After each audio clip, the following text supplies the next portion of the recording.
Hello नमस्कार दोस्तों, आप सभी को हमारे यूट्यूब चैनल पर स्वागत है। एक बात बहुत सोचने की विषय है मेरे दोस्तों। क्या आप अपने देश से प्यार करते हैं? क्या आप अपने वतन से प्यार करते हैं? क्या आप अपने माता पिता से प्यार करते हैं? वाकई में आप अगर किसी से भी प्यार करते हैं ना मेरे दोस्त, तो इस वीडियो को एक बार जरूर देख लीजिए। इस भाई साहब ने जो बात बताई ना, वाकई में बहुत गहराई की बात बताई है। आने वाली भविष्य, आने वाली पीढ़ी हमारी कितने गर्त और गहराइयों में डूबते जाएगी ना, उसे दिखाने का प्रयास किए हैं। मैंने इसीलिए दीपक एग्रीकल्चर से रिलेटेड मैंने चैनल खोला था। मैंने इन्हीं सब बातों को दिखाने का प्रयास किया था कि हम लोग किस की ओर जा रहे हैं, और इसी बात को इस भाई साहब ने बताया। आपको यह इस वीडियो को एक बार जरूर सुनिए और देखिए, आपको यकीन हो जाएगा कि हम मानव किस की ओर जा रहे हैं। कि आप इसको रखते हो, उनको इसको खाना अच्छा लगता था। इनको पता है पढ़े लिखे लोग भारत में खेती नहीं करते। जो पढ़ लिया वो शहर जाता है, वो कुत्ते रखता है शहर में। हमें दूध से मतलब है जी, गाय से मतलब नहीं। भारत में आप देखो तो कम से कम हमारे देश में ऐसा ही है, दुनिया में भी ऐसा ही है। भोजन और पानी के लिए कोई प्लानिंग नहीं है। हमको लगता है ऐसे ही आता रहेगा। कोई तो करेगा जी, मुझे तो नौकरी करनी है। खेती कोई और करेगा, भोजन आता रहेगा। लगता है कि नहीं लगता? कितना भी बड़ा किसान हो, बेटे से खेती नहीं कराएगा। कितना भी गया गुजरा आदमी हो, शरीर में जान है, वो शहर आ जाता है, पढ़ा लिखा हो कि नहीं हो। इसीलिए जब आश्रम बनाया गुरुजी ने तो ऐसा रखा कि पता चले लोगों की कि 300 गाय है यहाँ पर, और गाय रखने वाले अब है हमारे पास 20-25। 1-1.5 महीने से 8-9 लोग थे जी पहले, 8-9 लोग। शहर का कोई शौचालय इसलिए नहीं बंद पड़ा होगा कि वहाँ साफ करने वाले लोग नहीं मिले। समझ रहे हैं आप मेरी बात? कोई बिल्डिंग इसलिए नहीं रुकी हो कि यहाँ कूली नहीं मिला काम करने के लिए। खेत बंद पड़ रहा है जी। 250 किसान ऑन एन एवरेज रोज मर रहे हैं भारत में। 6 लाख मर गए, गिन नहीं पाओगे आप उंगली से। 1 2 3 4 करते 6 लाख नहीं पहुंच पाओगे। उतने लोगों ने आत्महत्या कर ली सफलतापूर्वक पिछले 16 साल में। हमारा भी योगदान है उसमें। हमें लगता है मैं तो अच्छा आदमी हूँ जी, मैं न किसी को मारता हूँ, न किसी को बचाता हूँ, न मैं वोट देने जाता हूँ। मैंने क्या किया देश को? मैं बताऊँ, हम भी उतने ही जिम्मेदार है। अगर कुछ अच्छा हो रहा है हमारी वजह से तो खराब भी हो रहा है। क्या बोलते हैं आप? पता नहीं, भारत स्वतंत्र देश है। आप अपने क्या बोलते हैं विचारों से, मेरे विचारों से सहमत हो सकते नहीं हो सकते, दोनों बात है। लेकिन मुझे ऐसा लगता है 10 साल मैंने भी खूब कंप्यूटर चलाया दबा के। अभी 3-4 साल से खेती करता हूँ आश्रम में, गाय पालता हूँ, तो पता चलता है, समझ में आता है कि पैसे से सब कुछ नहीं आता। बहुत कुछ आता है लेकिन जरूरी है। और वो बहुत कुछ और सब कुछ के बीच में भोजन अटक जाता है। पैसे से हेल्थ इंश्योरेंस आएगी, हेल्थ नहीं आएगा। क्या बोलते हैं आप? फूड पॉइजनिंग आती है जी, फूड नहीं आता। किसी ने फेसबुक पर डाला कि दवा है जो है ना, medicine is not health care, it is sick care, please get your basics right. दवा से बीमार ठीक होते हैं, स्वास्थ्य अच्छा नहीं होता। दोनों दो चीजें हैं, है कि नहीं? दवा बीमार ही लेता है, पहलवान क्या करेगा दवा लेके? ठीक है, गाय फिर भी कट गई हमारे देश में, जानते हुए कि गाय के ऊपर उपनिषद लिखा हुआ है। गो उपनिषद है, उसमें सारी चीजें गायों के बारे में लिखी। उतना मुझे पता भी नहीं, और मुझे लगता है किसी को बताने की जरूरत नहीं, सबको पता है। लेकिन प्रायोरिटी चेंज हो गई जी। हम कुत्ते की रस्सी पकड़ के गाय का दूध ढूंढने जाते हैं, इसीलिए गाय कट गई। किसान आते हैं यहाँ, पूछते ये गाय देसी है कि जर्सी है। एक ग्रुप तो आए यहीं का, कनकपुरा यहाँ जगह है बाजू में, वहां से आके पूछे ये तो हसू नहीं हमें, ये गाय है कि भैंस है? आप समझ रहे हो? Height of insensitivity. साइकिल को देख के कोई बच्चा भी नहीं पूछता ये कार कितने की है, उसको समझ में आता है कि ना? मोटरसाइकिल को देख के कोई ट्रक नहीं बोलता उसको, लेकिन गाय को देख के पूछता है कि भैंस है कि गाय है। हमारा विकास कितना जबरदस्त हो रहा है। रोड बन गया गांव में, दारू के दुकान आ गए, पेट्रोल पंप गया, सारे युवक शहर आ गए। यह है विकास। होता है कि नहीं होता? और 10 साल अगर आपका बेटा रह गया शहर में, तो जान लो 11वीं साल से वो घर नहीं आएगा। वो तभी आएगा जब उसके बेटे की छुट्टी होगी और उसका बेटा बोलेगा let's go to our grandpa's place. दादाजी के घर जाते हैं, वो उसका घर नहीं है, वो दादाजी का घर है। हाँ कि ना? खत्म हो गया ना रिलेशन। और जहां भी रहेगा आप बोलना बेटा सेहत का ख्याल रखना, नौकरी करना, लेकिन खेती नहीं करना। ये बात बनती है क्या? ऐसे कि ट्रेन में बिठा दिया, टिकट वापस लेके हैप्पी जर्नी। सेहत का ख्याल रखना, खेती नहीं करना। दुनिया का सबसे बड़ा धंधा है ये, क्योंकि हर जीव को भोजन चाहिए। इंसानों की छोड़ो, सारे कीड़े मकोड़े सबको चाहिए भोजन।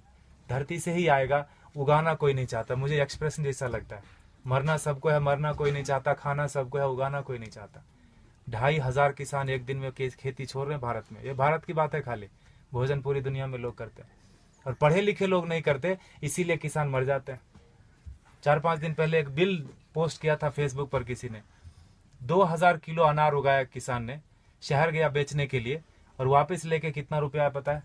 3 रुपये 80 पैसे।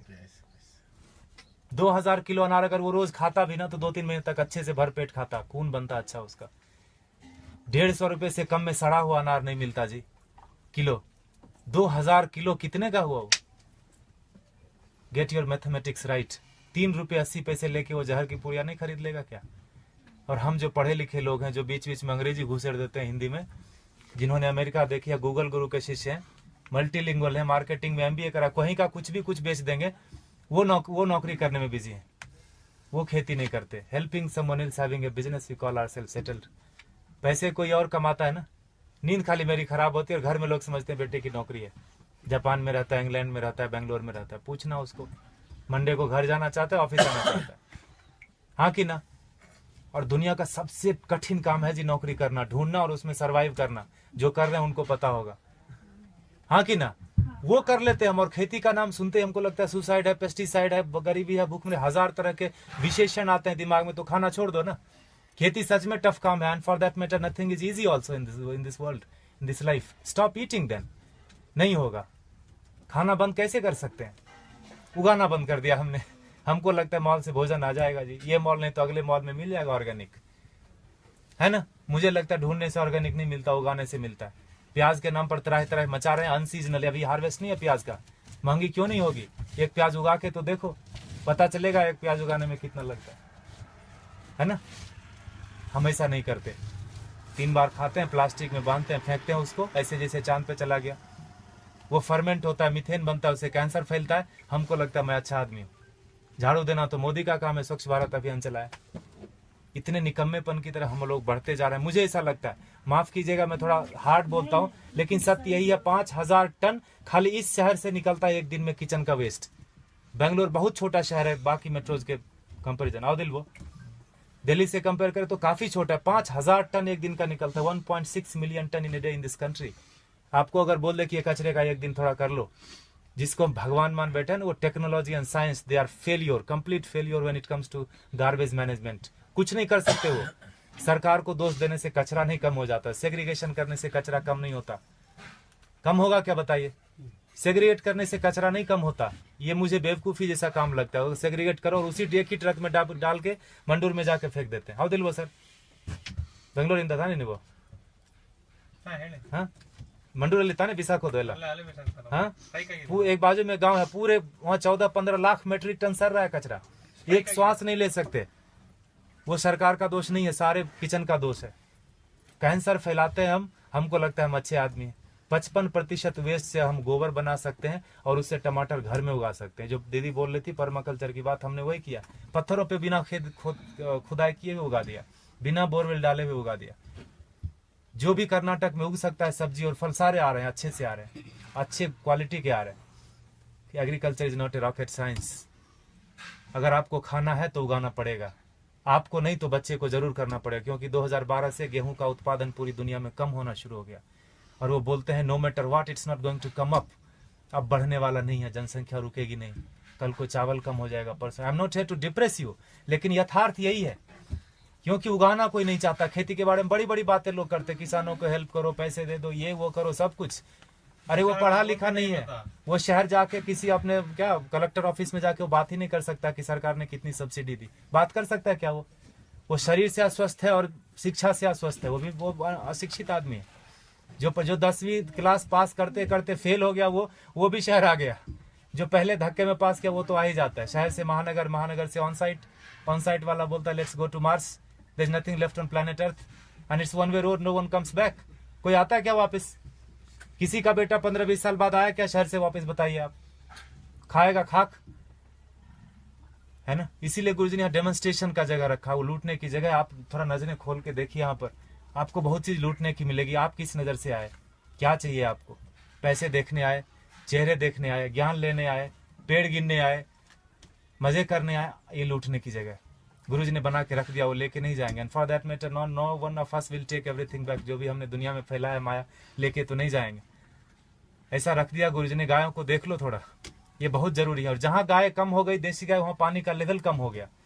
आप थोड़ा गौर कीजिए, रिसर्च कीजिए इसके ऊपर। आईसीआर के साइंटिस्ट मानते हैं इस बात को, लेकिन इस बात को प्रमोट नहीं करते, ये बात को बाहर नहीं आने देते। बड़ा कुचक्र है, दुष्चक्र है इसके पीछे, षड्यंत्र। गाय जहां ज्यादा है वहीं पानी का लेवल है। 3000 फीट चला गया यहाँ पर पानी, 30 फीट से 3000 फीट 40 साल में चला गया। हमें लगता है मॉल से पानी आ जाएगा, टैंकर से आ जाएगा, मॉल से भोजन आ जाएगा। लगता है कि नहीं लगता? देखा होगा आपने, किचन में भोजन किया ना, खाना खाया आपने, आश्रम में प्रसाद लिया, थाली धोया ना, तो थाली में साबुन लगा रहे थे तो नल खुला था। एटीट्यूड, हजारों लोग खाते। ये आश्रम की बात नहीं है, ये हमारा आपका सबका बात है। बाहर की दुनिया, पानी है ना जी 21 रुपए लीटर, कौन सा महंगा है? 500 रुपए में एक टैंकर आ जाता है। 5000 भी हुआ तो कौन सा पहाड़ टूट जाएगा। हाँ, सब्जी वाले के पास, ठेले वाले के पास जाओगे तो जरूर महंगा पड़ता है सब्जी। मॉल में महंगा नहीं पड़ता, ठेले वाले के पास महंगा पड़ता है कि नहीं पड़ता? 100 का 125 मॉल वाले को दे के आते हैं, just because it is fridge we feel it is fresh. हाँ कि ना? फ्रीजर में रखा है, जब तक बिकेगा नहीं वो हटाएगा नहीं। He knows how to maintain that self life. GM food बेच देते हैं। ठेले वाले के पास नहीं है बेचारे के पास फ्रीजर, थोड़ा गंदा दिखता है सब्जी, हमको लगता है ये खरीदना नहीं चाहिए, ये पैसे से इसकी जान बच जाएगी, ये पैसा भारत में रहेगा, why should I do that? तभी मरता है आदमी, तभी मरता है। 50 लाख से ज्यादा लोग साल में एक बार, हर साल दुनिया में भूख से मर जाते हैं।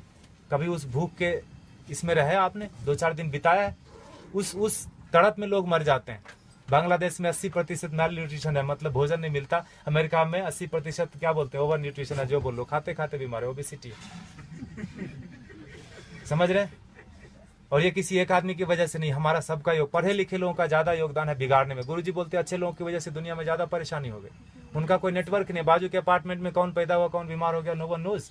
लेकिन टेररिस्ट की देखो, अफगानिस्तान से लेकर श्रीलंका तक पूरी दुनिया में कहीं भी पकड़ा जाएगा, उसका नेटवर्क देखो, सब एक दूसरे से जुड़े हैं। इतने से लोग होंगे, मुट्ठी भर भी नहीं होंगे, हिला के रख देते हैं। और हम अच्छे लोग, मुझे नहीं मतलब आप लोग कौन है, कहां से आए, मेरी बीवी, मेरे बच्चे, मेरा हेल्थ इंश्योरेंस, मेरा बस सब कुछ मेरा, वहीं खत्म होता है वहीं शुरू होता है। ऐसे जब महापुरुष आते हैं धरती पर तो जोड़ने का काम करते हैं, हम उनको गालियां देते हैं। भारत में बड़ा एक फैशन चला है बाबाओं को गाली देना, खास करके हमारा जनरेशन बड़े शौक से करता है। I don't believe all this. जो भी इंडियन चीज होगी उसको हम गाली देंगे। घर में अंग्रेजी बात करेंगे बच्चों से, स्कूल में भी बोलेंगे अंग्रेजी बात करो, ऑफिस में भी मजबूरी है, घर में भी आके अंग्रेजी बात करेंगे, दिखाने के लिए कि हम ज्यादा पढ़े लिखे हैं। हम इंसान ने, हम भारतीय नहीं रहे, अब हम विकास कर रहे हैं, है ना? गोबर लग जाता है हाथ में तो चिल्लाने लगते लोग यहाँ पर, where is the hand wash? यह है हमारा विकास। देखिए आपको क्या करना है, प्लास्टिक ऐसे ही उड़ाना है जिससे कैंसर फैलता है। If you are chemically still literate, you will know that when polythene breaks, dioxin and fluoride comes out, it's cancerous. जला तो कैंसर, धरती में गया तो कैंसर, पानी में गया तो कैंसर। प्लास्टिक ही कैंसर का रूप है। There is no good plastic, there is no good terrorist. चमड़े जो आप खरीदते हैं प्योर लेदर, ये देख रहे हैं हमारे बछड़े, एक दिन के बछड़े कटते हैं जी, 2 बछड़े कटेंगे तो 3 बछड़े कटेंगे तो 2 जोड़ा जूता मिलेगा आपको। काफ लेदर करके ब्रांड आता है, थैंक गॉड हमने देखा नहीं। I don't want to see that also. हमें लगता है कि पेड़ से आते चमड़े। कंज्यूमर बेस्ड इकोनॉमी है कि नहीं है? You create the demand and supply comes. मिलता है कि नहीं मिलता? मोबाइल पड़ोसी के घर में थोड़ी बनता है, किसी और कंट्री में बनता है, तीसरे दिन आपके घर आ जाता है ऑनलाइन। बकरीद में बकरा मिल रहा था फ्लिपकार्ट पे online, with all the specification, you search it. तो चमड़े का यूज थोड़ा कम कर दीजिए, ये कट जाते हैं। हम दुनिया के सबसे बड़े गोमांस निर्यातक देश, इसीलिए मैंने बोला भारत का विकास गोमाता से गोमांस तक हो गया, पिंक रिवॉल्यूशन। और हम बैठे बैठे घर में बड़ा ये करते हैं, तर्क वितर्क करते हैं, गाय काटनी बंद क्यों नहीं हुई या क्यों बंद हो गई। दोनों तरह की बात भारत में होती है, खाली गाय के ऊपर ही। गधे के ऊपर कोई नहीं बात करता कि मैं गधा खाऊंगा, मैं नहीं खाने दूंगा। गाय के ऊपर ही होता है, क्योंकि जो काटते हैं उनको पता है जिस संस्कृति से गाय जुड़ी है उन लोगों को प्रैक्टिकल में, यथार्थ में गायों से कुछ नहीं लेना देना। उनके घर में सब कुछ आ जाता है पैसे से। उनको लगता है यही सत्य है, यही ब्रह्म है, यही अमृत है। प्लास्टिक में रैप होके आए, ISO सर्टिफिकेशन है जी, एक्सपायरी डेट लिखा है, यही ब्रह्म वाक्य है। लगता है कि नहीं लगता है हमको? इसीलिए आज हाल ये है ना। देखिए आपको क्या करना है। पिछले महीने इसी तारीख को 31 जुलाई को गुरुजी ने अंतर्राष्ट्रीय पर्यावरण दिवस मनाया। आपको पता है, आर्ट ऑफ लिविंग ने मनाया। बोला, गुरुजी ने बोला पेड़ नहीं लगाने के 1000 रीजन है। क्या क्या? जगह नहीं है जी, टाइम नहीं है, पेड़ मिलते कहाँ हैं, पानी कौन देगा, लगाने के लिए मैं रेडी हूँ, पानी कौन देगा, बकरी खा जाएगी। 1000 स्टूपिड रीजन है, लगाने का एक ही रीजन है। जिस आसानी से आप श्वास ले रहे हैं जन्म से लेकर मरण तक, उसी आसानी से हमारे बेटे पोते भी सांस लेते रहें। नौकरी खोजने में उनको दिक्कत नहीं हो, तो एक पेड़ लगा देना। 16 पेड़ का ऑक्सीजन हम अपनी जिंदगी में। आप लोगों को पता चल चुका होगा मेरे दोस्तों कि हम मानव किसकी ओर जा रहे हैं। इस भाई साहब ने जो बताया ना, वाकई में इस बातों में बहुत दम है। और अगर हम मानव, हम हिंदुस्तानी अगर इस बात को अपनी ज़िंदगी में 10% भी उतारते हैं ना मेरे दोस्त, तो हम मानव का ज़िंदगी सज और संवर जाएगा। और हमें अपनी ज़िंदगी में बदलाव लानी चाहिए। और इसी के साथ अपने वाणी को समाप्त करता हूँ मेरे दोस्त। वीडियो अच्छा लगा होगा तो लोगों में शेयर, लाइक, कमेंट कर दीजिएगा। धन्यवाद। जय हिंद, जय भारत।